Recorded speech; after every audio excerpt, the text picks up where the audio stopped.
All right, good morning, everyone. Welcome to our Thursday 10:30 a.m. session to discuss the potential implementation of the Princeton plan here in the Hendrick-Hudson School District. I'm Superintendent Joseph Hochreiter. Dr. Margaret Roller is with us, our Executive Director of Curriculum Instruction, and Lisa Shookman, our Executive Director of PPS. So we have quite a few people on the call today, so this is exciting.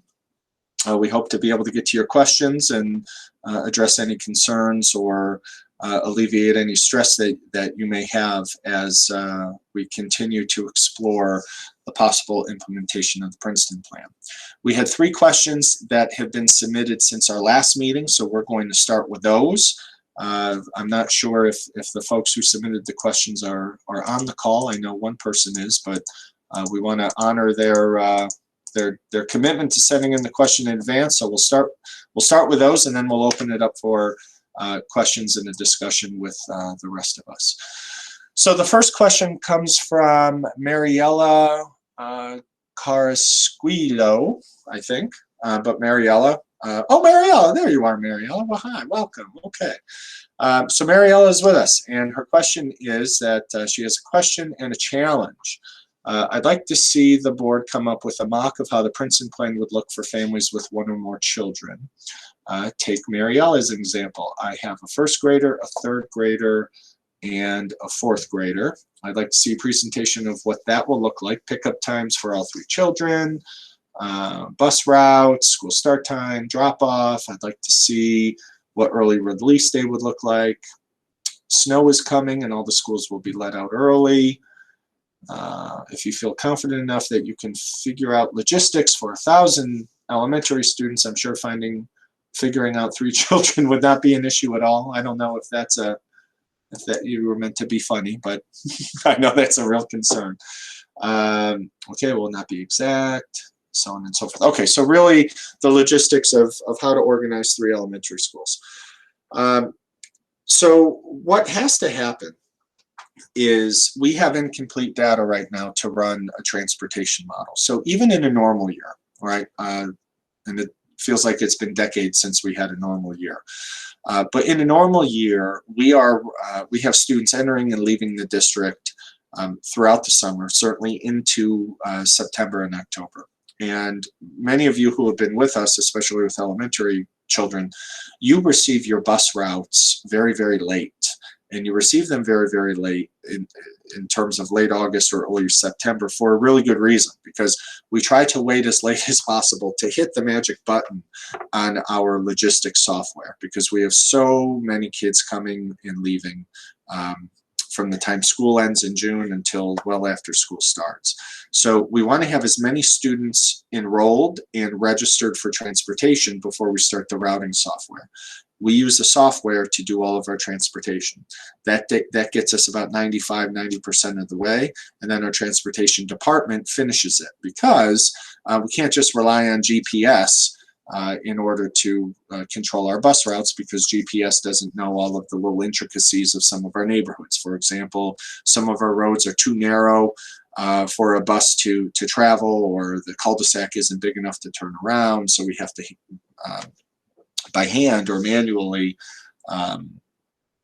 run part of our transportation model, depending on the situation.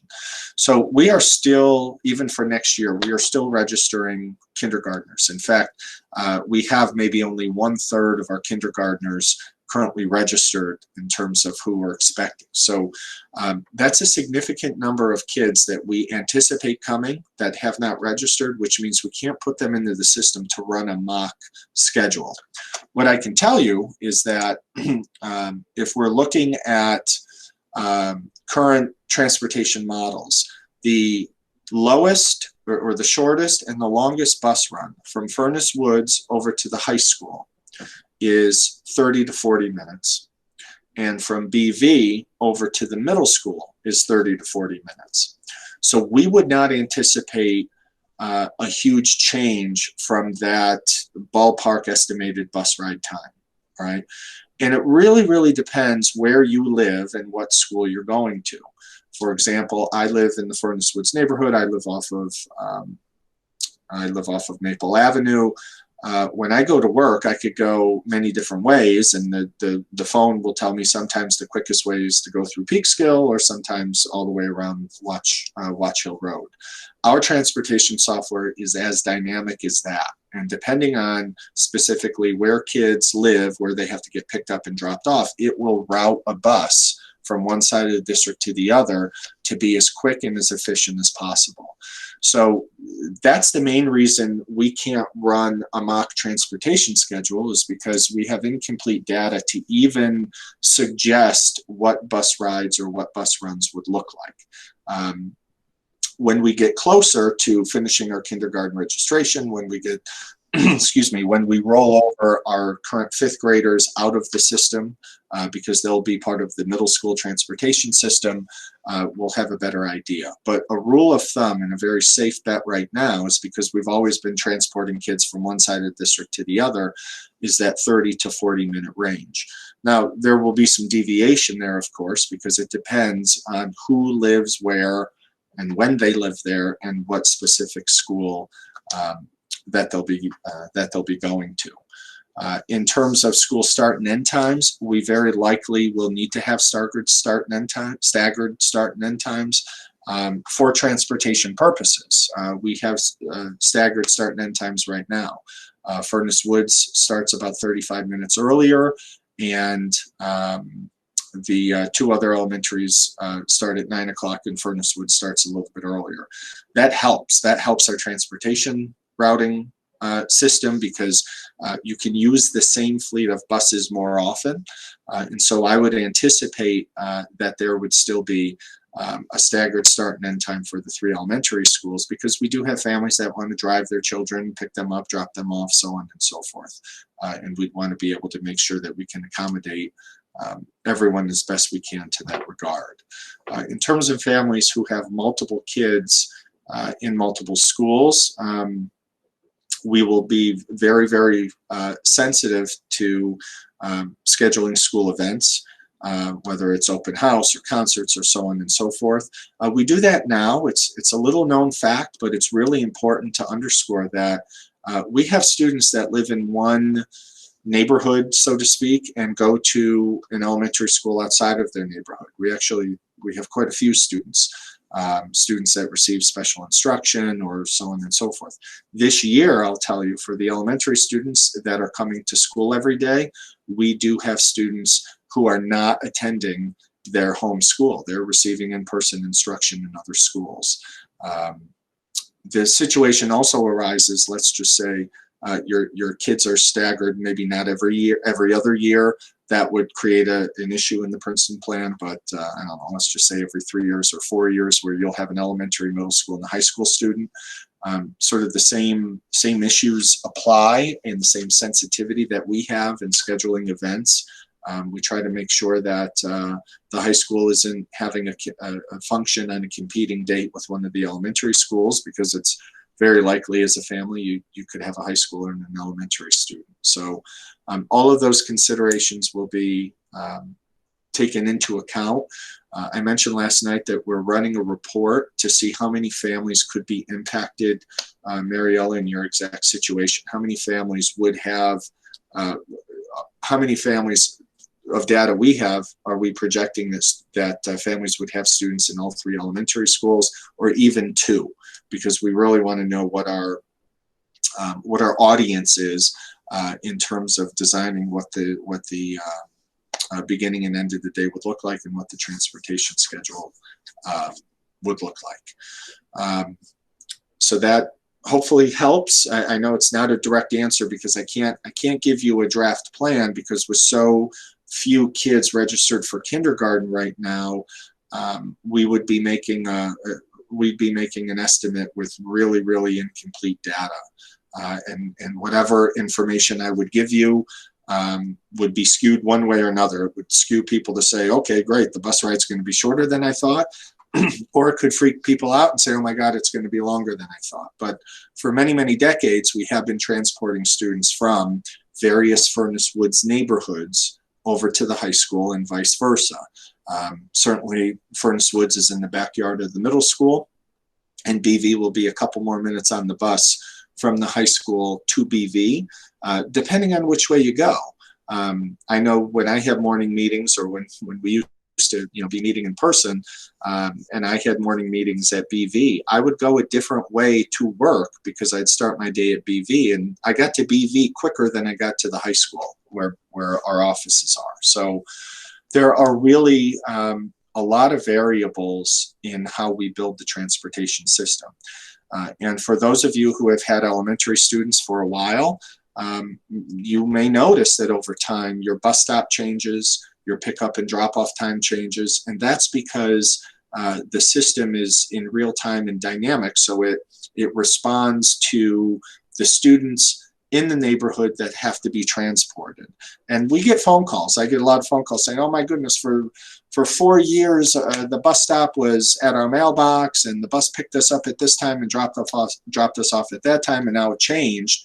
That's because we exit 1/6 of our kids leave 5th grade, and a new 1/6 come in. So that's 2/6 or 1/3 of our students are new to the elementary transportation system every year, that we have to make those adjustments so we can be as efficient as possible, and not hand route everybody or keep recycling the same bus route, because it wouldn't be efficient on our end, and it wouldn't be efficient on families' ends.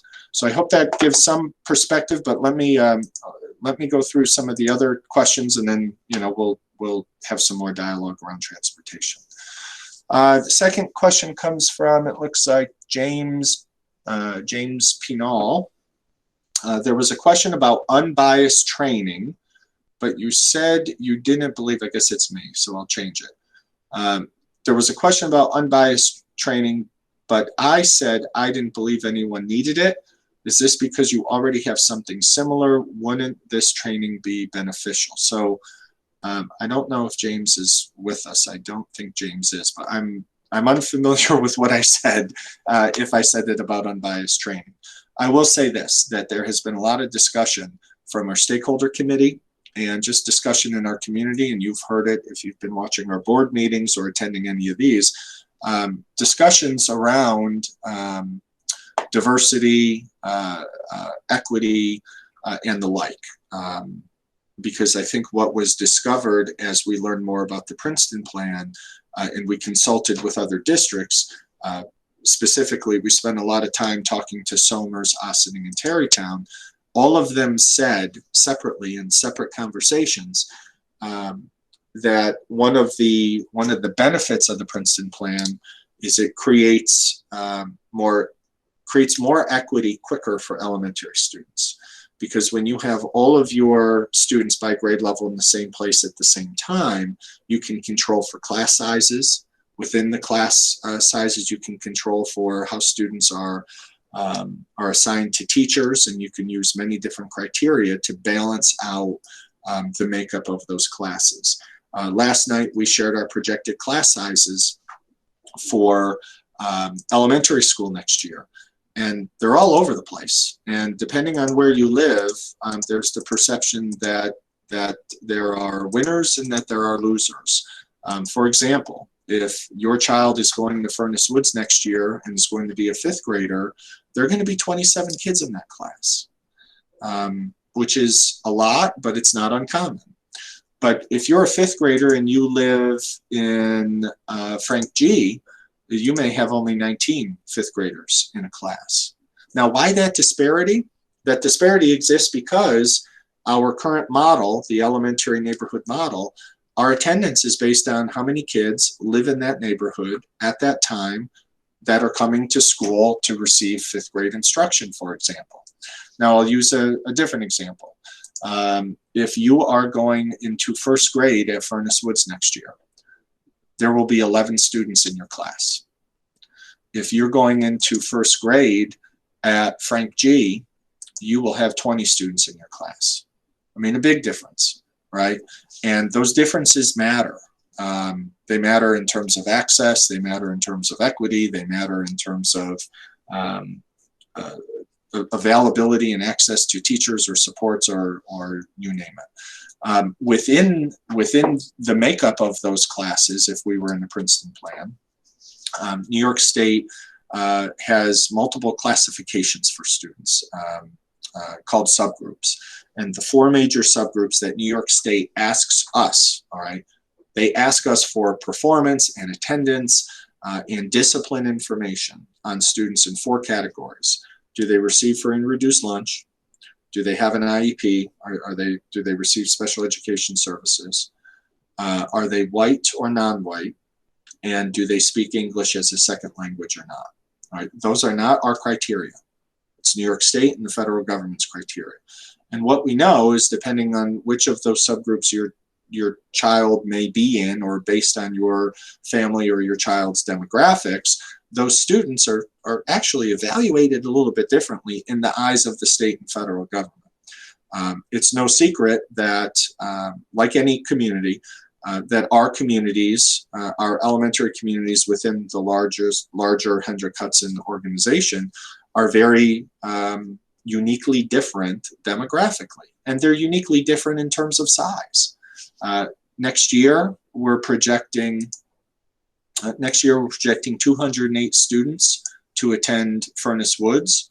Next year we're projecting 406 students to attend Frank G. And next year we're expecting 292 students to attend BV. And within those 3 communities are pockets of different subgroups in which how student performance is evaluated in the eyes of the state and federal government, and that students learn in different ways and on different days, and that those subgroups sometimes may influence how those students learn. So that's a long-winded way of talking about, I think, James' question around training. I'm not sure, my answer may have been, I'm not sure our staff need training. I mean, depending on where they, or in any of the elementary schools, there is certainly evidence of diversity. I don't know, Margaret, if you want to chime in with, given your more close relationship and work with the elementary division. As far as diversity training, so there is a very big conversation going on right now in the region in all of our schools. Westchester, Putnam, Dutchess, and I'm sure others that I'm unaware of, but those are the colleagues I communicate most often with, around diversity training, obviously coming off of some of the political climate of the recent few years, trying to heighten awareness for folks in terms of sensitivity, both racially, but also related to sexual gender and choices around LGBTQ community kids. We have not yet, as a district, participated in that, but we are, as soon as we get some other decisions done, that is the next item on our list in terms of both staff training and hopefully even some training available through our PTAs. I know most of the school districts are working with a NYU branch that is leading this work. There are other companies that are also out there doing diversity training. There's a lot of diversity training going on in corporations as well right now.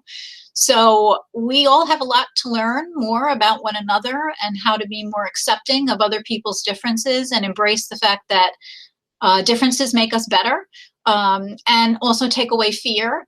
And I think that that's a big part of it. It may not be the driving factor for the Princeton plan conversation in Hendrick Hudson, but it surely will, I believe, make us a stronger district as kids come to know each other from kindergarten going forward. So it'll be a conversation that I embrace with Joe and the board. Probably once we have some decisions about reorganization behind us so that we can then plan more collaboratively about what we would like that to look like. Thanks, Margaret. Yep. All right, our last question that was sent in advance, and I know there's some follow-up in the chat, so we'll get to that, is Rachel Fenty, and I think Rachel is with us. So Rachel's question, other than being able to implement intervention approaches for general education students that may have fallen behind but may not qualify for AIS due to COVID, What other academic advantages would there be from starting the Princeton plan this fall as opposed to next fall? So one of the advantages, so Rachel's asking, what are the advantages starting this fall of 21 as opposed to fall of 22? I'll say this, Rachel, and it goes back to some of the class size conversations we had. We know that this model was not ideal for everybody. We get that. Let's start with that. But we're also very, very proud, and I'd be remiss if I didn't share this with everyone. We are one of very, very few districts. I'm not going to quantify, but I could tell you very, very few who have had elementary students in every single day for families that chose to send them, and taught all day by a certified teacher. That's important. There are other schools who have had elementary students in every day, and they have not been instructed by a certified teacher, okay? I won't tell you who, but I'm pretty sure Ossining and Briarcliff, but I'm not going to tell you who.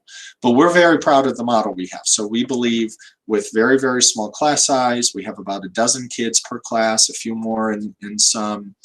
We have about 15 kids, 16 kids in our remote class in terms of elementary. We believe we have been poised to help them help students address academic needs. Now in the middle school and high school, kids are coming 2 or 3 days a week. Some kids are coming a little more often. But in terms of the Princeton plan, Rachel, I would say that moving to the Princeton plan creates equity in terms of class size. Basically what that means is it creates equity in terms of student access to their teachers. All right, because right now it's a roll of the dice. Depending on where you live and how old your kids are, you may be one of 27 or you may be one of 19. You may be one of 16 or you may be one of 11. So what the Princeton plan does, if it's implemented, whenever it would be implemented, is it would create that equity across every single grade level. And we would be able to control for that equity. For example, if 5 kids move into BV's first grade next year, they're still going to have 22 kids in the classroom, all right? But if 5 kids move into Frank G's, I'll say, 3rd grade, they're going to have 15 kids per class. So the issue is we can't control for the comings and goings of families and where they move and whether or not they have children.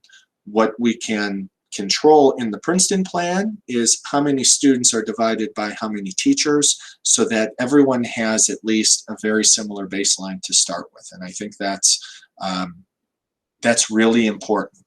From there, at that baseline, then it's a conversation of student need and demographics. So let's imagine a school of 4th and 5th graders where there are, I think we're projecting 7 teachers that teach 4th grade and 7 teachers that teach 5th grade. And they're all working in the same school at the same time at the same place.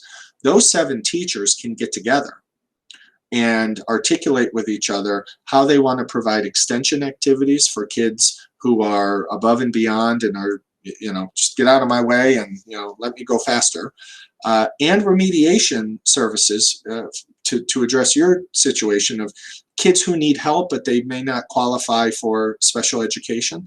And those teams that team of 7 teachers can use real-time data very, very quickly to teach all kids the content of the day and then divide them up by ability and help them go further, help them continue to press forward, or to support them in terms of kids that need support. And within that model, you have students with different demographics, of course. And I mentioned earlier, our district's demographics are changing. Our enrollment is down 10% in the last 10 years. We have fewer kids in school today than 10 years ago. And so we have to make up for that somehow. We at least have to have that discussion. So Margaret, I'll toss it over to you in terms of what some of the potential is when you have, the situation I shared. You have 7 4th or fifth grade teachers, all with 20 kids in the class. What opportunities does that present? Because, and I want I'm not picking on Furnace Woods, but in Furnace Woods, there's only going to be one 5th grade teacher next year. All right, that's going to be very, very difficult for any collaboration in 5th grade next year because that person's on an island. So what opportunities would it present in a Princeton plan? I think, from a teacher perspective, the collaboration is an amazing experience. And I've taught in the model, so I can attest to that. To be able to walk out in the hallway and have all of my grade level colleagues available allows me a richness of resources I don't have when I'm in a building with one other colleague or potentially 2. As Joe said, next year we're facing the reality that we may only have a singleton in one school. So it's a dream team effect, if you will. As an administrator, I have a wide berth for placement. And honestly, I think placement doesn't get talked about enough. It is such a critical piece for students to be successful, both from matching the teacher personality with student personalities, and also to look at student balances. We all know that there are some students who don't do well when they're together. They can be buddies on the playground, but they might not be really made to be learning together side by side. So, to go from a building where I have 2 sections of a grade to the opportunity to look at how to place students across 8 or 9 sections is an amazing experience administratively. It also is beneficial that now I'm supervising 2 grade level curriculums, and I can certainly focus my energies and my conversations much more than I can when I'm responsible for 6. Not to say that they're not doing a great job, because they are. From a student's perspective, we know that heterogeneous grouping has the biggest impact. That saying that a rising tide lifts all boats is absolutely true. And we're very proud of the fact that at secondary, our AP classes have open enrollment, because we believe that. So in order to, give every kid the benefit of that, we feel strongly that the more diverse our classrooms are, the more powerful the experience is for our students, socially and academically. We know that kids learn just as much from their peers sometimes as they do from us. And those conversations and the ability to build friendships on a broader scale is really important. Aside from what Rachel brought up about intervention, I think there are lots of advantages and opportunities if we look down the road.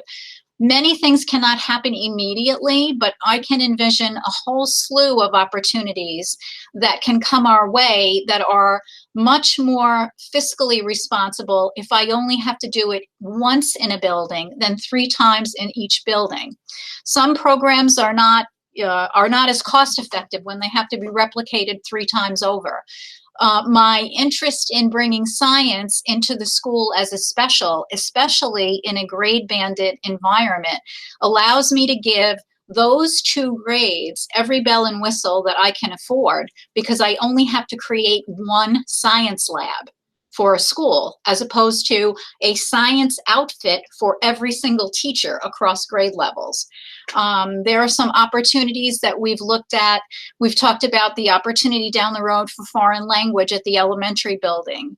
I do believe that that's a miss actually in the whole country, that we don't begin foreign language instruction at our earliest level. So a lot of our neighbors have already been exploring that. We have dual language programs surrounding us. Doesn't have to be dual language, but certainly an exposure to Spanish in elementary would be beneficial. I think the biggest thing that we're hoping for at some point is the opportunity to bring pre-K on board. We have been, and we do run a short summer program for our preschool kids coming into K. It's 3 weeks. It's really just meant to kind of welcome them, if you will, and get them used to a bigger building. Some of them have gone to preschool. Many of them have not. So we know that it would be an advantage to the district to have our kids in preschool and start to get them ready for our system. So there are many, many things, I'm sure things I haven't even thought of with the teams yet, that we would see as opportunity once we are all together. I'll stop talking now. All right, thank you. Hope that provides some insight, Rachel. And now let's go to some of our questions in the chat, roll through those, and open it up a little bit. Mariella responded to our conversation I'll just go through Mariella. Okay, okay. Yes, you're welcome. Thank you. Okay. Very good. Eileen Winter, I know my house isn't in view, so all the kiddos standing out the whole time. Yeah, and those are some of the situations I mentioned about the routing software is great because it gets you from point A to point B and doesn't take a lot of other things into account.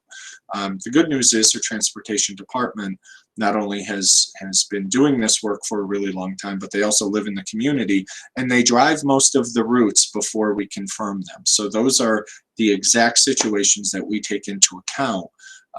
About the proximity of homes to where a bus stop would be, so on and so forth.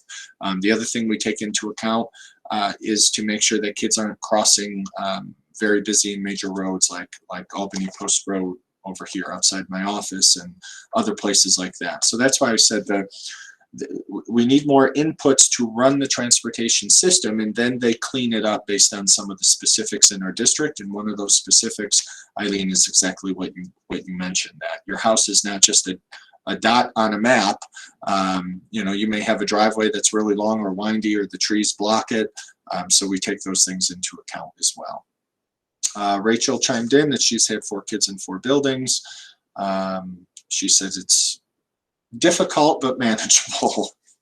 Nancy Henning, Somers advised their stakeholder committee to not consider having less than 3 grades per school. Has that been taken into consideration? I was on that call, Nancy. I don't think they recommended having 3 grades. They said if you could, they recommend it. Our issue is we have space constraints within the elementary schools. There was a consideration, and in fact, the study that was done in 2018 that was published in November of 2019 had a series of different options for the board to consider. One was the Princeton plan, which we're talking about. One was status quo and do nothing. And then there were a series of other creative ways of reorganizing elementary kids. Some of those included moving 5th grade to the middle school. That was troublesome. And most of the others included closing an elementary school. And one of the most permanent decisions a school district can make, or dare I say any municipality, one of the most long-term consequential decisions a district can make is to sell a school or to close a school. Because there really isn't the savings that we anticipate. It's still property of the district.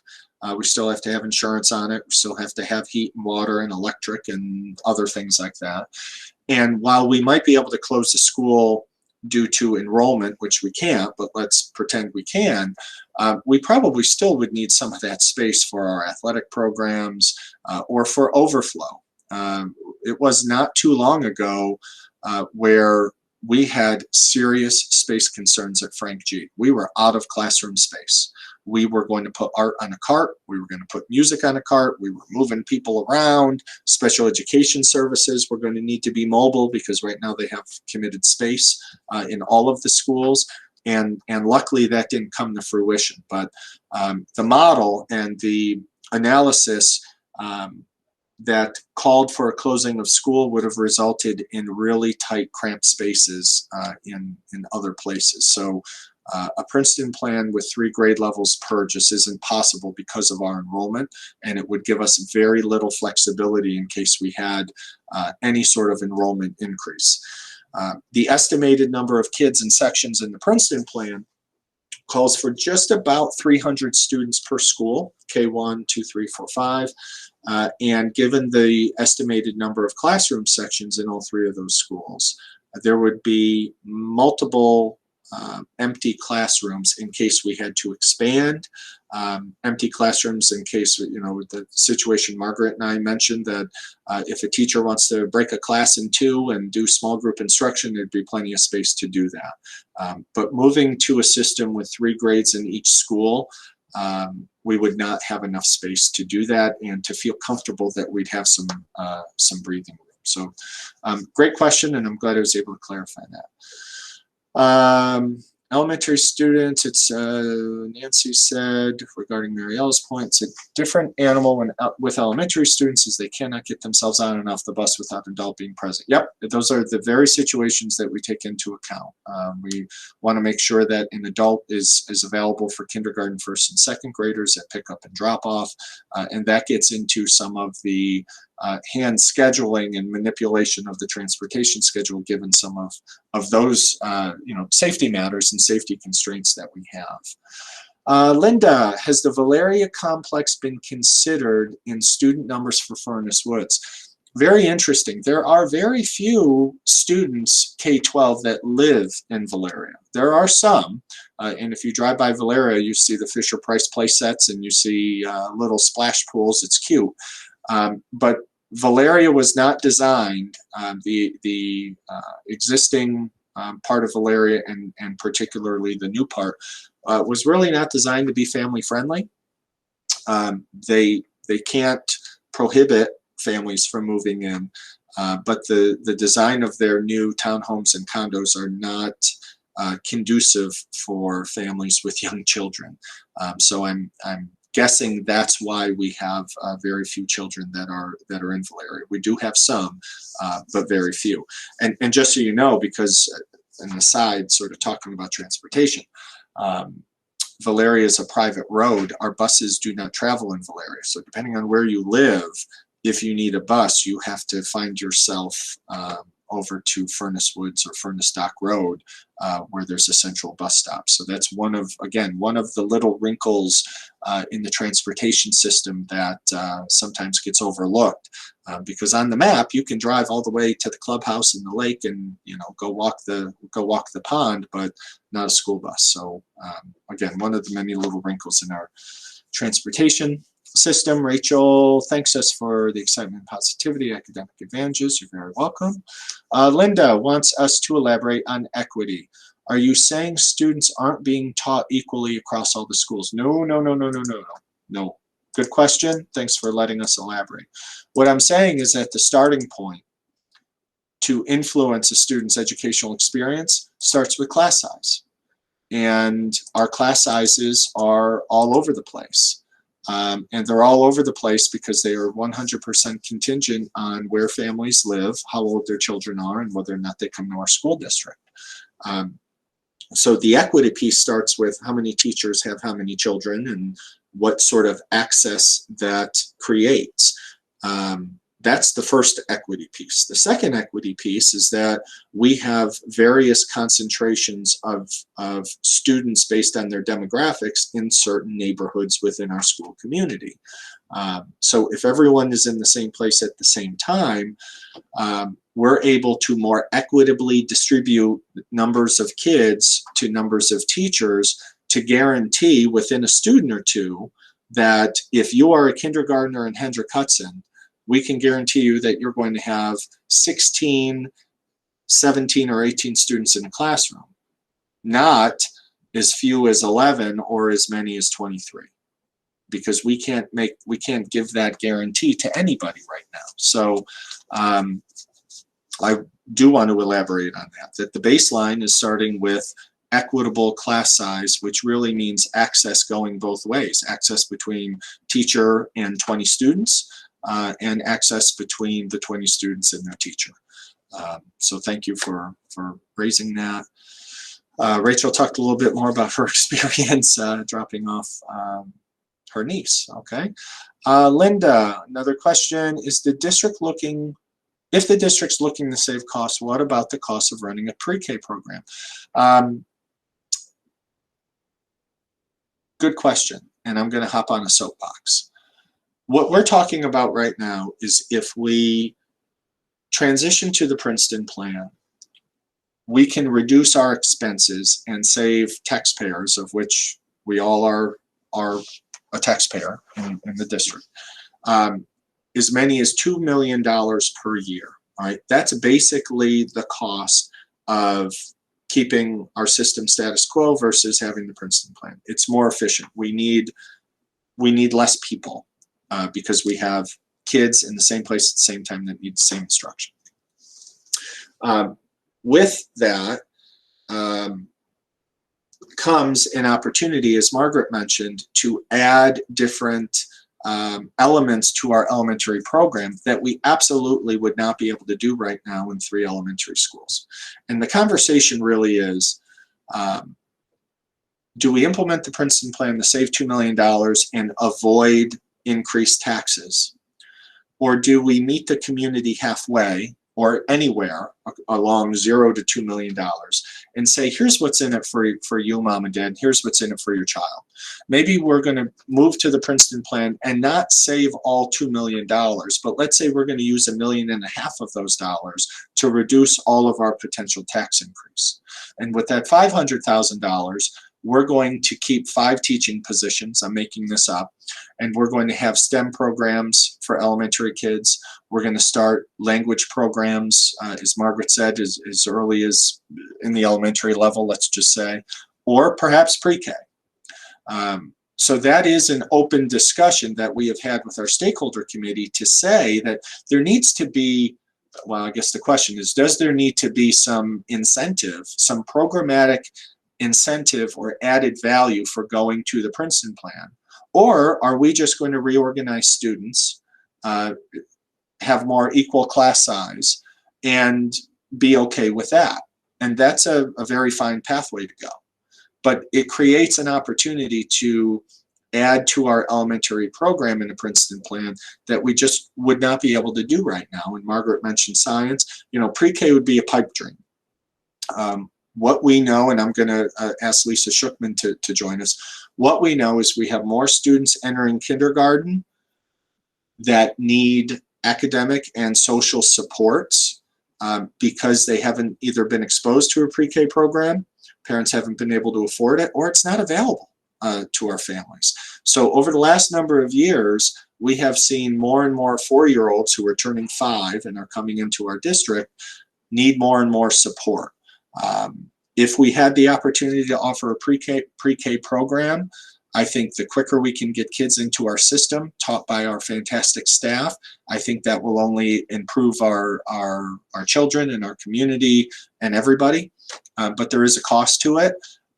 New York State for years has toyed with the idea of fully funding pre-K, which would be wonderful, but I'll also tell you that kindergarten is not mandated in New York State, as crazy as that sounds.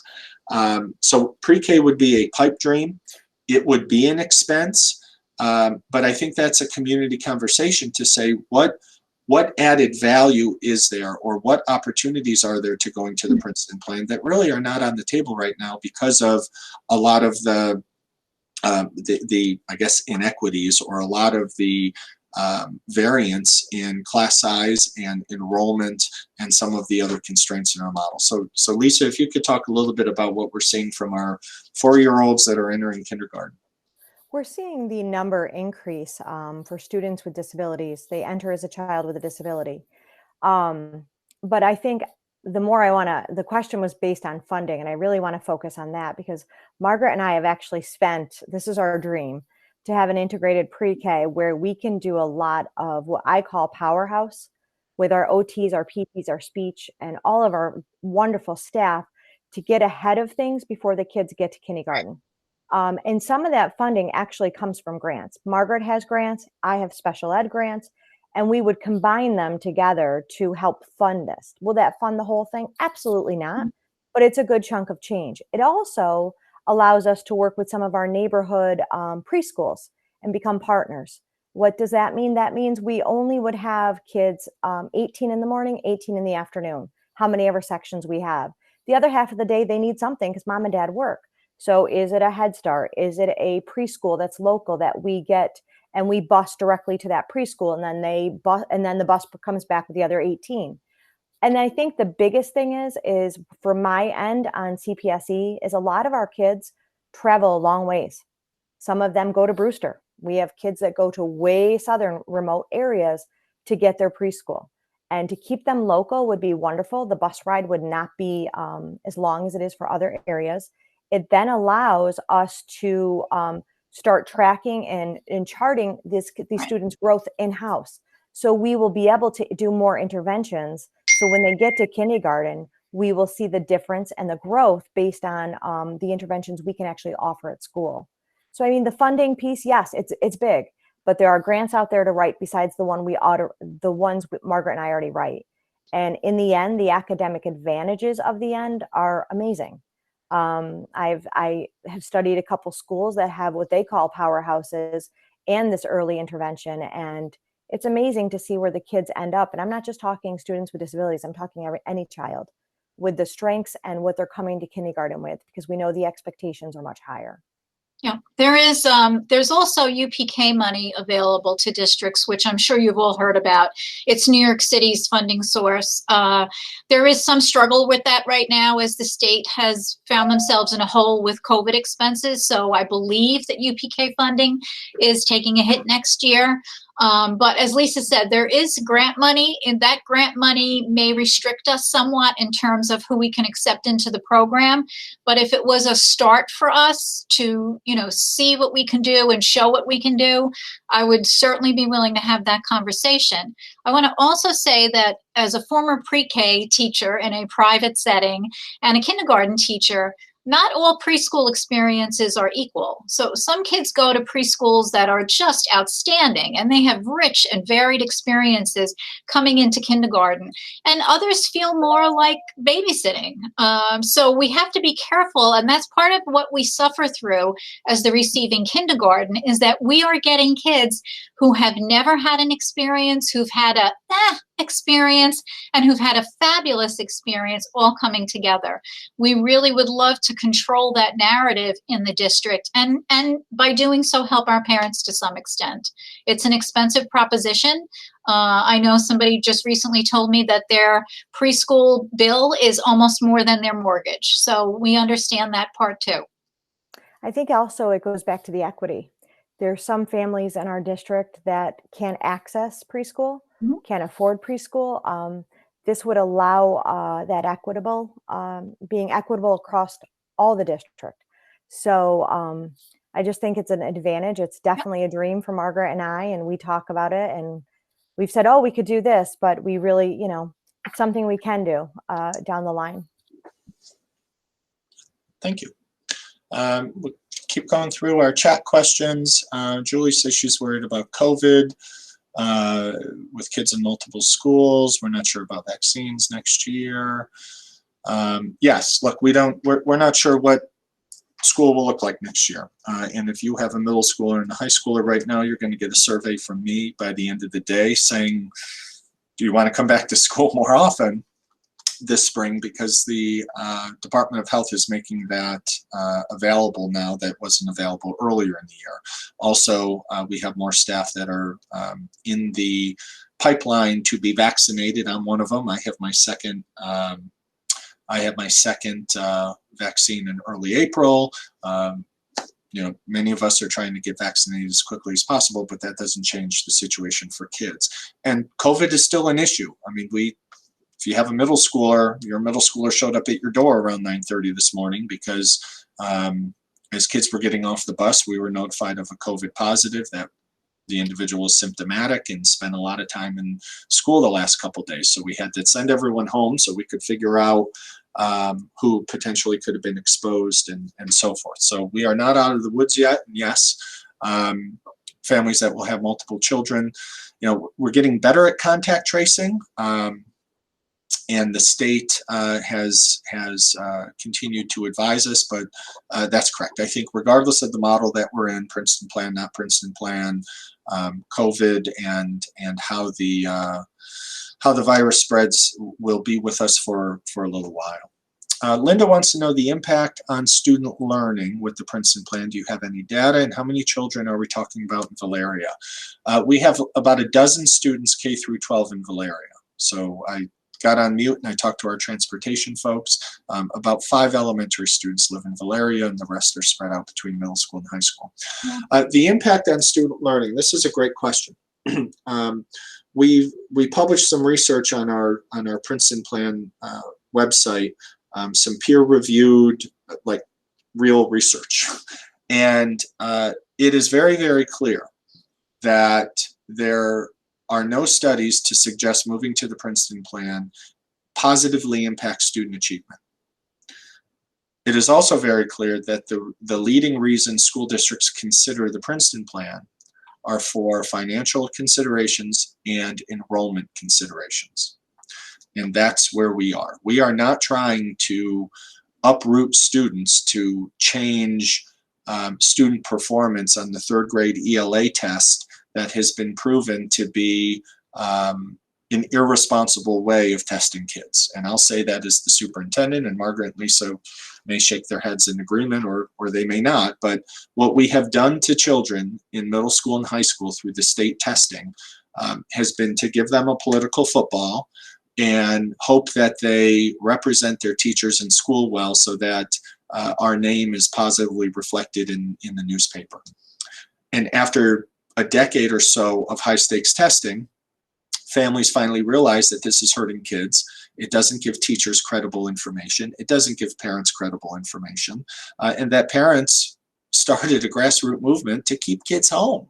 And so few kids have been testing in our district and in New York State, the tests are now statistically insignificant. And yet, we still have to give tests because it's a federal and a state mandate. So I want to be super duper clear, and I thank you, Linda, for the question. This is not about student achievement. This is about access. This is about opportunity, but we are facing a significant financial challenge. And we also have a demographic challenge in terms of fewer kids are in our schools. And just to elaborate on the attendance piece, Furnace Woods has lost 1/3 of its student population in 10 years. 1/3. That school used to have 330 some odd students, and we're expecting 208 next year. So I want folks to understand that we are not trying to, move kids from one school to another so that test scores increase. It's not about that. We have some significant financial challenges. This is one way to meet them. The second question was, or there was a question on the financial impact. I guess I skipped that or went back, but it's about $2 million, and a $2 million reduction in expense for our district is around 4.5% to 5% tax avoidance for all of us that live in our school district. We shared last night in our board meeting a tax calculator. If you type in your assessed value, and we'll put this online for everyone, and you look year after year after year of doing the Princeton plan versus not, your taxes will go up, and over 7-8 years, the difference is going to be over $1,200 to $1,500 based on your assessment. And that's for every single taxpayer in our district, not just the elementary parents who pay taxes. And that's a really important distinction. We have 14,000 registered voters in our school district. We have about 2,300 students. So let's imagine every single child has a mom and dad that lives in our district. So 4,600 parents, arguably, and that all of those parents will always support a school budget. So we have 4,600 yes votes baked in out of 14,000 registered voters. We have a vast, vast, vast majority of residents in our community that do not have children in the district. And that's one of the significant factors in determining really the financial model of moving forward. Because a failed budget, by doing the same thing and expecting taxes to raise for a 4% delta every year to keep our same elementary school model, would be great, but we don't know that we're going to have support for that. Because I know in my neighborhood, the neighbor next to me, they just had a baby and their kid will be coming in 5 years. But the two neighbors across the street, their kids are long gone. They're retired. They're on fixed income. And when we shovel our driveways, I get an earful about making sure the school district doesn't tax him out of his house. And I look out my window at, the neighborhoods around Frank G.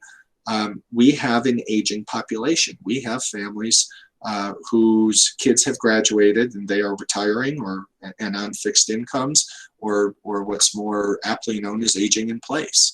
Now, why is that? It's because it has been really, really affordable to live here. For 7 years in a row, our average tax increase was 1.04% from 2013 to 19, 1.04%. You will not find a suburban Westchester district that has that low of a tax rate for that long of a time. So we have maintained an affordable cost of living in our district. We're one of the few districts where when your youngest child finishes 12th grade, people are not sticking a for sale sign and moving northeast or west. They're sticking around. That has precipitated a reduction in enrollment for sure. But what that's also done is create an expectation that 6, 7, or 8 years of tax increases around 7% or north are just not going to fly. So big picture, you know, why this is such a financial impact or the potential financial impact. We'll keep going. Erica wants to know, will there be dedicated reading teacher in the K-1 school? Reading AIS teacher, yes. Margaret, I don't know if you want to take that, but I think it's a yes. Absolutely. Our goal is to get to grade level by grade 3. I am seriously hoping to have a reading recovery teacher trained to address those needs in the primary building. Thank you. Rebecca chimed in on Valeria, yes, and Gina Goodnow says Princeton plan's a good idea, should have been done years ago. There had been conversations years ago, but every couple decades the Princeton plan comes up in our community, and sometimes it goes well and sometimes it doesn't. I think this conversation, as stressful as it is going better than previous ones, so that's progress. We thank everyone for participating and being civil about it. The cost benefit, that was it, Linda. I just shared some of the cost benefit analysis. Rachel doesn't want to hyper focus on UPK, but if we had it, it would be additional positions. That's true. Cost information district-wide, okay. Can you add the cost link in the chat? I think Rachel just did that, thank you. Demographics fluctuate, could change in a couple of years. It's true. It's true, but we also have a 10-year trend analysis of a very consistent shift in demographics. They could change any moment. To be honest, we hope they don't. And what I mean by that is, in order for our demographics to shift very quickly in a short period of time, that means a lot of people are selling their house and they're leaving. And what you don't want to have is a saturated housing market. All right. Luckily, or for whatever reason, I'm going to say it's because of how great our school district is, our housing market in our school district over the last 3 years has been the hottest the housing market has been in the last 12 years. We don't have a big inventory, which means not a lot of people are selling, but the people that are selling, they're in bidding wars. The people that are selling, the home is on the market for not very long. They're going to close quicker. So those are good trends. So I just caution, demographics can shift and fluctuate. There's an article in the paper today, at least in the online paper, of Chappaqua. Chappaqua has declining enrollment. They're down 16%, I think, in the last 10 years. And they're stressed out about what to do. I think they have 4 or 5 elementary schools. So they're going to be having the same conversation we are. But a very quick shift in demographics would mean people are selling their house at a quicker rate, and we do not want to have an oversaturated housing market. Can I just add to that, yeah, Joe, that actually going to the Princeton plan is the buffer to that. So once you are grade banded, it doesn't matter what happens with your demographics. It doesn't matter if your socioeconomic makeup changes, if your racial makeup changes, if your enrollment declines, if your enrollment increases. You're much better able to handle those shifts when you're grade banded because you have a lot of room in one building to move students around. I think we said this last night in the board meeting, but almost every year that I've been here, we've had a last minute conversation about the need to add a section because 1 or 2 kids have shown up. and push the cap size over the limit. So that's immediately a district looking at $100,000 or more to open a new section, to try to find someone we believe is qualified to teach our children at the last minute, to set up a new room, figure out where is the space coming from? Do we have furniture? Do we need curriculum materials? When you have 8 or 9 sections in a building, 1 or 2 kids coming unexpectedly in the 3rd week of September doesn't fluster anyone. There is absolutely room for that child to be placed appropriately and materials that are available to them. So going to grade banded buildings is the buffer against those fluctuations, whether they are increases or decreases in any of those component areas. Lisa had to leave. Michelle Piccolo Hill, ability to offer equitable education is a bigger benefit than financial gain. Linda says more reason to show definitive cost savings. So we did that, Linda. We had a presentation in, I'll have to find the date, but one of our board meetings in the not too distant or not too recent past, we showed the enrollment of our current elementary, the number of teachers, and what the enrollment and number of teachers would be, or staff, I should say, in the Princeton plan, and what the reduction is, what the delta would be. So unfortunately, the Princeton plan demands fewer staff to instruct elementary students when they're organized by grade, as Margaret said. We would be able to, at most, reduce 14 teaching positions. 14 teaching positions, depending on whether they retire or we need to unfortunately lay people off. We took a very conservative approach, but the reduction of 14 teaching positions is around $2 million. So every year we stay status quo compared to the Princeton plan. There's a $2 million expense because we are maintaining the status quo instead of the Princeton plan. So I don't want to oversimplify it, but it's really not that complicated in terms of that immediate reduction. And Margaret mentioned other efficiencies that come as a result in terms of ordering and sharing and so on and so forth. But the major driver, and that came up in the cost analysis benefit that I mentioned that we published in November of 2019, that was the aha moment that a third-party group did for us. That's what really triggered our interest, was that model had the greatest savings and had the least disruption in terms of moving 5th grade to the middle school, closing a school, so on and so forth. So the Princeton plan, of all of the different organizations that were studied, actually checked all of the boxes that we were interested in compared to the others. So it's been an hour.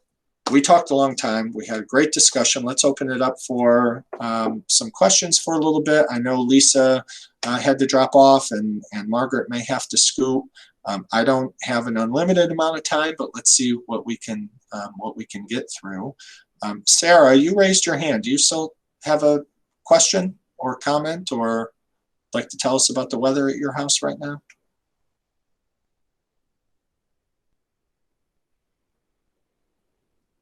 If you're with us, you're muted. Maybe we'll come back to you, Sarah.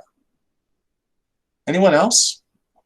Anyone else with a comment or question or follow-up or desire for any additional information that we could talk about now, or we could follow up with you separately? You can come off mute and let us know. This is the time of the meeting I usually start sounding like an auctioneer. Going once. Oh, here's a question. Carrie De Benedictis, start date is still for September 21. We're not sure. We are, that is an open question, and that's why we're having these meetings. You know, we're talking about 2 levels of readiness. Is the school district ready? Are parents and kids ready? We've heard a lot about, you know, why we should do it in 21 next September. We heard a lot about why we shouldn't. We heard a lot about why it's just the most horrible idea ever and it should never be entertained again. So that's an open question. that's why we're having these meetings to, sort of understand the pulse and the feeling of the community and parents that this would impact. It is not lost upon us that we are in a pandemic. We don't know what next month will look like, let alone September. And all of that, right? All of the stressors that the pandemic has created, and even talking about the Princeton plan, it's a lot to take in, and it's a pretty big pill to swallow. The reality is the financial condition is not changing, right? Indian Point leaving, and with it, 30% of our budget is not going to hang around for the pandemic. So the fiscal reality of needing to make some major adjustments is still, we are still confronting that. And the major adjustments are two things, right? Princeton plan or other reductions or tightening the belt, or big tax increases, right? I mean, for 7 years, we had an average tax increase of 1.04. People didn't think twice about it, right? Last year, I'll admit, much to my surprise, the public supported a tax increase of 5.9% with a 2-to-1 margin. We were in a pandemic. We were really worried about what was happening. And I think the community rallied together and said, okay, we don't need upheaval and craziness and madness. The issue is, can we trust that the community will continue to support tax increases at 5.9% is really the low end if we don't adopt the Princeton plan. And that's why that tax calculator that we unveiled a little bit last night at our board meeting, and that we'll make available online, that's really important. So you can type in your personal situation. The only information you need to know is what your assessed value is of your house. Your assessed value is different than what your taxes are. So go to your tax bill and find out what your assessed value is. You'll be able to type it in. And over 1 year, 3 years, 10 years, you'll be able to find the difference of what you'll be paying in taxes. And again, because this came up before, everyone in our community pays taxes, not just the parents of kids in school. So that's why I mentioned, and I try not to harp on it, but it's very important strategically. That's why I mentioned we have 14,000 registered voters, and roughly, I'll round up, 5,000 parents. And we're not sure that all of our parents are residents. I know many of our district parents, that don't live in our district because of, situations. We can't always guarantee that yes votes from our parents are going to, support our budget. The other tidbit is right around 10% of our teachers live in our district, and I even think that's going down a little bit. So, we used to be able to just get out the yes vote and feel good about our budget. But look, a lot of people are out of work. The economy did not do well. It's rebounding, certainly. But I think people are looking at their personal finances a little bit more. And I know I'm hearing, and some of our board members, and maybe some of you, saying, okay, my child's in middle school, my child's in high school. Was it a big deal that they were at school A for 6 years? Some folks are starting to reflect on their experience and their kids' experience, and starting, they may have a different opinion now that their children went through the system than if they had a third grader and would have been part of this change. So hindsight's always 20/20, but it's an important factor. A couple more questions here. When do you need to decide between this fall or next? Soon, early April, really, because if we decide to implement the Princeton plan or not, that will impact our budget calculations and certainly what projected tax increases would look like. So that's why this is our third meeting in 4 days, and we've had PTA meetings and board meetings. So we're trying to not only get the word out, but be available to have this sort of discussion. Mary says, we're very lucky to have school full-time elementary qualified teachers. Please consider holding off on 21 in case we need to do this type of schooling next year. Thank you to all of our teachers, everything you do every day. Thank you, Mary. Yeah, I mean, that's a pretty consistent sentiment that Mary has. These are my words, not Mary's, but what I hear a lot is the Princeton plan has merit, something we really need to do, but my goodness, next September is probably not the best time. That's my interpretation of people who oppose doing this in September of 21, really have the caveat of what Mary said, that there's a lot of things we don't know about next year, and this change on top of an unknown return to school you know, maybe the timing's not right. So thank you. Let's see. Erica Mills is passing on other people's questions. Will the board decide whether to move their Princeton plan before they know what building will be used? What about safety plans in each building? If we move teachers and principals, what happens with safety plans? How and when will they be reestablished and new teams trained at each building? Yeah, that's a good question. Safety plans are specific to the physical plant. All right, a school building safety plan is a confidential document that is filed only with the staff and the state education department. We do not publish our school-specific building safety plan because that tells you all of our secrets of what we do, where we go, and how we keep kids safe.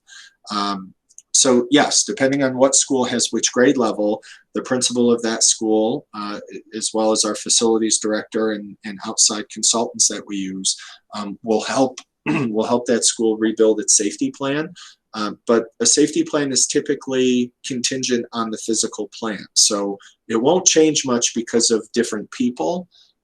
It's really contingent on the school, right? Entry, exit, number of doors, those sort of things. In terms of what schools will be identified principals, we've started the conversation with our principals in terms of where they feel they would be the best fit. Certainly, we're not ready to announce what school or what principal will house which grade level because we haven't made the determination of whether or not to move forward. The other reason is those factors should not color our judgment or our consideration of the Princeton plan. And we're humans, we know that they absolutely will. All of our principals have been here at least 7 years. They've done a phenomenal job. They've proven that they can work with 5- and 6-year-olds and 4th and 5th graders. So I'm not concerned about where they will be placed. We are working internally to determine what schools we believe would be the best fit for which grade levels. And there are pros and cons for every school housing every different grade level. I think it will come down to very specific nitty-gritty. For example, and I'm just putting this out there, it was never on our radar to even think that Furnace Woods could be a 4th and 5th grade school because it's the smallest school. All right, small school in terms of footprint, all of those things. However, 4th and 5th grade classrooms need the fewest number of classrooms. And Furnace Woods, if it were the 4th and 5th grade school, is in the backyard of the middle school. So imagine all of the anxiety that we could help eliminate or help alleviate. If Furnace Woods was the 4-5 school and then they literally walk across the field to go to 6th grade, there could be so many opportunities there in terms of transitions and getting ready for 6th grade and all of the anxiety we have when 5th graders go to middle school. And that was a conversation we recently had and was a really good conversation to have. Frank G. Lindsay is the biggest school. Most classrooms, biggest ceilings, widest hallways, all of those sort of things. We never really thought that K and 1 would be at Frank G. But when we think about it, Frank G is not it's not equal. It's not the middle of the school district, but it's the most equidistant. So if we're worried about bus times, like we talked earlier, and you live way out by Hemlock Hill Farm at Furnace Woods, or you live in the one corner of BV, the youngest kids would be on the bus the least amount of time if Frank G were the K-1 school. So those are some of the considerations. We've walked the school, we've counted the classrooms, we've counted the bathrooms, all of those things. So now we're down to some nitty-gritty analysis, and whether or not which school has which grade levels would give us unintended benefits that we otherwise didn't discuss. Again, I'll go back to Furnace Woods as potentially a 4th and 5th grade school. The opportunities in terms of natural transitions to 6th grade would almost be a cakewalk because they would be there and they would have physical proximity as a 5th grader. I mean, imagine this, the 4th and 5th grade band, chorus, and orchestra performing at the renovated auditorium in the middle school, and all they have to do is walk across the field, or those sorts of situations. So I'm just giving you a little look inside the window of some of the conversation. So I don't want to belabor that, but Michelle raised her hand. So Michelle Piccolo Hill, welcome. Oh, where'd you go, Michelle? Oh, Michelle left the meeting. Maybe she raised her hand when she wanted to get out of town. Sarah, your hand is still raised. Are you with us or able to come off of mute? Okay, that's okay. Margaret, oh wait, Michelle is back. Hello, Michelle. You raised your hand and then you ran away. We'll give Michelle a minute. We have a couple more chat questions. Margaret had to go. Hey, Joe, can you hear me? Oh, Sorry yeah. I'm Yeah, on go my ahead. phone, so I'm not used to this format. Normally, I'm on Okay. my laptop. Gotcha. So quick question. With the COVID relief bill and the schools being given a fair amount of money for PPE and basically the thought getting kids into school this year, if financially and time-wise it doesn't make sense to use the money for barriers and whatnot, does that give us a year to hold off financially and sort of help promote the potential to implement Princeton Plan in 22 over 21? Yeah, the issue really is the fine print in the allowable expenses. You know, however many gazillions of dollars are coming to public schools are great, but in the fine print is what you can use those expenses for. And typically you cannot use that money to supplant existing costs. So for example, it's very uncommon that, let's just say we got $2 million. We couldn't use that $2 million from the federal government to pay salaries and standard bills or operating costs and then save $2 million from taxpayers and hand that out to the rest of us. That usually doesn't work. That would be supplanting. Typically what these funds are used for are to supplement, so above and beyond. So unanticipated costs with COVID, PPE that we had to order, signage, extra staff, extra nurses, right? Each school has a nurse assistant this year, those sort of things. So to be honest, we have not read the fine print, and to be honest, it's not that we haven't read it, we don't know that it exists. But it could be entirely possible that we receive some additional funding that would ease our financial situation for this coming budget, which would make it easier to say, okay, we're going to leave things the way they are. We're going to be able to, reduce the taxes because of the COVID relief, but that doesn't change the calculation in future years. So long-winded answer of saying we have not been advised of what the allowable expenses are yet. But once that detail comes, certainly we'll sharpen the pencil and we'll try to figure out what the best way to use those dollars are for two things. One, keep our taxes down and pay the bills from the unintended or unexpected costs that basically were put on our doorstep since July 1st. Great. Thanks. I appreciate it. Yep. You're welcome. Margaret had to run. Rachel thanked Margaret. Rebecca, could the full list of SWOT considerations by the stakeholder committee be posted on the Princeton Plan page for the public to see? The SWOT presentation and video is on our website. Yeah, Joe. Yeah. Hey, Oh, there you are. yeah. Hey. So, yeah, you're right. The presentation is there. It looks beautiful. Thank you so much. I was just looking for the bigger, the list that the committee came up with is like 200 considerations. Gotcha. And in reviewing last week's board meeting, a lot of times there were questions about issues that were addressed in the larger list, but they perhaps didn't make it to the bullet list that John McCarthy presented. So I just thought it would be helpful if the public could see the entire list, because they might be looking for a particular issue and say, how come it's not included here? How could the committee have missed this? Yeah. And so I just thought it would be helpful. Plus, there's so many other great documentation there. It would just be nice to include it.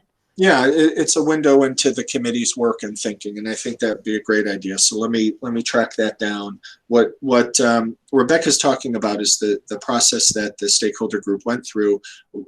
It wasn't in person, but it was a virtual blank canvas. What are the strengths, weaknesses, opportunities, and threats of potentially moving to the Princeton Plan? And all of the stakeholders participated in hours and hours of meetings, and they all really participated. And they identified every strength, weakness, opportunity, and threat that they could think of. They were recorded. That's what Rebecca's talking about.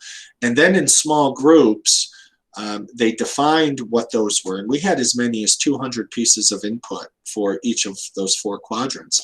And we zeroed in on what are the most important 5, 6, 7, or 8 themes or topics that really need to be considered, further evaluated, or communicated. So the documents that we'll share, and it's a great idea, Rebecca, take you from the 30,000-foot level of considerations to what got drilled down and presented to the public last Wednesday in terms of priority order. So yes, there were some questions to say, well, oh my goodness, how could they only think that these 3 things are the most important? Well, there were 197 others, and we'll try to share that document so everyone can have a window into the thinking. That's a good idea. I'll work on that.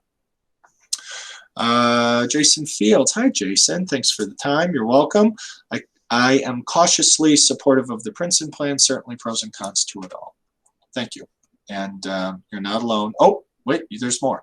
I had seen some data at some point that showed our per pupil spend being higher than other nearby districts. Do I have that right? Are there plans to look at that to see if there are other areas to find savings? Would be in addition to Princeton plan. Yeah, you know, that's a rabbit hole, Jason, to be blunt. The per pupil expenditure, I think, is a shiny object that gets people to focus on things that don't matter in terms of teaching kids. It's an analysis. It's a mathematical equation. But yeah, our per pupil is higher than some other districts because we have an average of 19 kids per class. Our per pupil is higher than other districts because we have 11 and a half kids in first grade next year. That costs a lot of money. Our per pupil is higher because we have dynamic electives at our high school. We offer 41 classes at our high school for college credit. 41. Our per pupil expenditure is higher because of that. And those are cognizant decisions that our community has supported through the budget and that our Board of Education has made to be distinctly different than other districts. The other piece I'll mention, and it impacts, you know, a few dozen kids district-wide, but we're proud of it, is our ABC and Sailor program. About 10 years ago, we stopped outsourcing students that are on the autism spectrum and stopped busing them an hour away and developed our own program right here in our school district. That changes or manipulates the per pupil expenditure. Another program we're proud of is our academy program in the high school. It's basically a school within a school for kids that need smaller class size, kids that don't need all of the drama and chaos. Sometimes that comes with high school. And again, that was a situation or a program that we were outsourcing. We were sending kids on a bus for an hour and a half each day, and we realized we could offer that program at a cost savings where we would save more money offering ourselves. So yes, our per pupil is higher, and I think the opportunities, the increased opportunities speak to that. And I'll tell you a little story. Almost every year, except this year, because of our situation, I get a phone call from neighboring districts. I won't tell you what they are, but we border 4 districts. We border Peekskill, Croton, Yorktown, and Lakeland. And I typically get a phone call from those districts asking if their students can participate in some of our high school programs because they have kids that are interested, but they don't have the resources to provide them. So, you know, there is there's a cost to doing business, and this is our cost. Let's face it, when Indian Point was at its heyday, not too long ago, but Indian Point was paying 1/3 of our budget. We were able to sustain a lot of these programs because 3 out of every $10 was being paid by the power plant and not us. That burden is shifting. And while that burden shifts, and while we are advocating for more money and we're trying to keep taxes down, we know that our taxes are going to go up more than 1.04% a year. And those are the really, really hard conversations to have. I have a list over there. I won't bore you and get it, but I have a list over there that has every single child in every single class in the high school. We offer classes for kids that have 6, 7, or 8 kids in those classes. And those 6, 7, or 8 kids in those classes want that class because they want to major in it in college, and it's for AP credit or credit through Syracuse University or University of Albany that opens doors for those students and those families. So we do technically spend more per pupil than other districts, and I think the programs and the services speak for themselves. And I say all of that, I'm defensive, but not at you, at the question, because I heard this last year. That's not how we should be evaluating the effectiveness of our district. It really isn't. Because if we were, then we would have been having conversations years ago about why one school has 10 kids in a class and another school has 22. We were able to afford it at that time. That was the demand of the community. It was the expectation. And we were paying pennies on the dollar in terms of tax increases. And that's just not, that's not what our future forecasts right now. We're doing everything we can to advocate for more money. Michelle mentioned the stimulus COVID relief. We're going to try to use that as best as we can to mitigate big tax increases. But I also think we get what we pay for, and I think our products are really, really, really good, and our kids deserve it. This question about the Princeton plan is, can we organize students a little bit differently that will not reduce those opportunities down the line for them? And would moving to the Princeton plan create the opportunity to increase opportunities for our elementary kids that we can't have right now? So that's my soapbox. And we've been on for an hour and a half. You have hung in there. Any other questions or comments? Feel free to come off of mute and say hello, or any questions or comments you have. We have another meeting tonight, which might be a little bit different. We're gonna try to do it like this. The only difference is it will be broadcast on YouTube for those that just want to watch the meeting rather than be in the meeting. But we hope that it's the same sort of conversational dialogue. We have another one Friday morning. If you are a BV parent, you can come to the BV PTA meeting Monday night, but the BV PTA always tapes their meetings. So if you can't come Monday night, you can watch it on YouTube. And I think we have another meeting like this Tuesday night. So plenty of opportunities. If you think of more questions, you can come and join us. You can send them to that link. Wanted to make sure we let everyone know that we answer those first, and then we open it up to everyone else. So, all right, if there are any other questions, let them rip. Otherwise, we will see you all another time. I'll hang around for a few minutes if anyone wants to talk in a smaller group. So I won't, I think what I'll do is I'll end the record. I'm going to stop recording soon, and if folks want to hang around, that's great. I have a few minutes, but otherwise, thanks for joining us and spending some time with us. Have a good day.